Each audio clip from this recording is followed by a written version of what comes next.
Next, I'll demonstrate the satin stitch. Let's start with 3 strands of color number 2. For this middle pattern, bring needle up in the center. Take it down vertically below, dividing the pattern in half.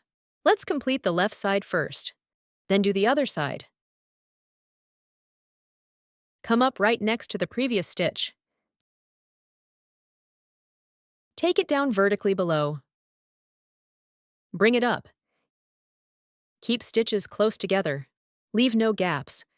Complete the left side following these steps. Move needle to center and bring it up. Now stitch this side. Using the same steps, place stitches close together. Satin stitch is perfect for large area filling. Final stitch down. Let's look at the result. Now use 3 strands of color number 3 for the left pattern. Again, start in the middle. Split the pattern in half. Complete one side first, then do the other side. Take it down. Complete the pattern following these steps.